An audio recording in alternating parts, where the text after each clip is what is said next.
An armed vet who was on the UCC campus yesterday during the tragic shooting in Oregon is here in this clip talking about his experience and why he chose not to intervene.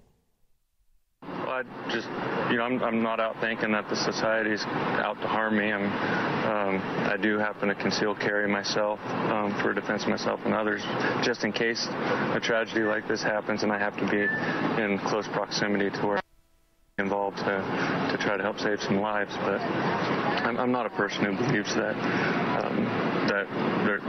there's always somebody out there behind your back ready to do something like this. What were you planning on doing today? I was planning on going to class, but like I said, when we found out there was an active shooter on campus, we were going to go and see if we could intervene. Veterans are trained, be it Air Force, Navy, Marines, or Army.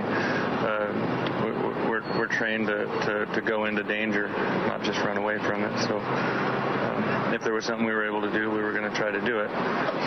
Luckily, we made the choice not to get involved. We were quite a distance away from the actual building where it was happening, and which could have opened us up to be potential targets ourselves. And not knowing where SWAT was on their response time, they wouldn't know who we were, and if we had our guns ready to shoot, they could think we were the bad guys.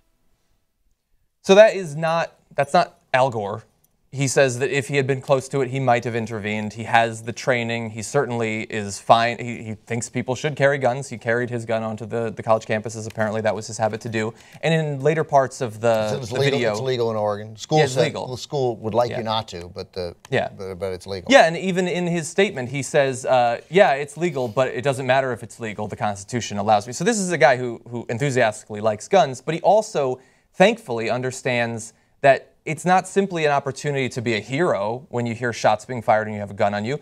It does complicate the situation in a number of different ways. We reported earlier this week a man was being carjacked. Another man saw it, attempted to help him, started firing at the people who were carjacking him, and hit the victim in the head, and then gathered up his shells and fled the scene. So you can potentially cause more harm. You can potentially be killed by police who have no way of knowing if you're a good guy with a gun or a bad guy with a gun. Turns out they look incredibly similar. Yeah, so he understands that. Or you could wind up shooting another person with concealed carry who was there totally. To try and stop it. What if or 15 people had concealed carry, and then just every building has a person with a gun now? Who the hell knows who the shooter is? That's a great point. The victims in Oregon, I know we got to do this quickly, have been identified: a 19-year-old, an 18-year-old, another 18-year-old, a 20-year-old, another 18-year-old, and then a couple older people, but 6 people. 20 and under. Younger than the average at that community college. Yeah. And then, of course, one of the survivors, it just feels like we should mention him, certainly connected to the story that we just read, is Chris Mintz, a 30-year-old Army veteran. He was shot 5 times. He shielded other students. It was his son's birthday as he lay on the ground bleeding after being shot 5 times, and a woman who was a nurse came and held his hand. He kept saying, "It's my son's birthday, it's my son's birthday." His son is 6. Miraculously shielded other students, shot 5 times, and he has survived. He's awake and alert at the hospital, and he was unquestionably Chris Mintz, a serious hero yesterday. Yeah. I mean that is an amazing act of heroism. And by the way, so the gentleman you saw in that video, if he had intervened, like when we talk about how this is sort of a fantasy or a myth that people stop these shootings because they just happen to have their concealed carry, we're not like saying we think that it would be awful if they stopped it, or that the person's an asshole or something like that. It is heroic. It is brave to attempt to help others at the potential loss of your own life. What we're saying is that the incredibly rare nature of it, the fact that it's almost impossible to find an instance in which it was not a guard, a cop, a member of the military who did it, an actual civilian who stops a mass shooting that's ongoing, it is so incredibly rare that simply talking about it, it's like showing torture scenes in 24. It gives a false impression of what reality is actually like, and it allows people who are never ever going to be involved in a situation like that to say, we can't have any legislation because I might someday be a hero.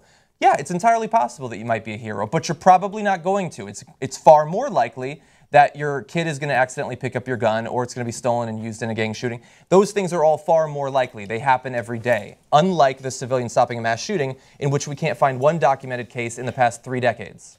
I think it's far more likely, not just that, but that you're not going to even be able to defend yourself with a gun. I've been in armed robbery before, and the whole thing of the armed robbery is they have a gun pointed at Yeah. you already. Yeah. So even if you have a gun on you, there's nothing you can do with it other than lose that gun. Yeah. Or get shot when they see you have a gun. I mean, that's the whole, that's how the criminals get you. Yeah. You know, they surprise you. Right, it's their idea. It's like, Right. yeah, it's like, are you letting the deer know if you're out deer hunting? Hey, I'm over here. No way. It's surprise. They're hunting you.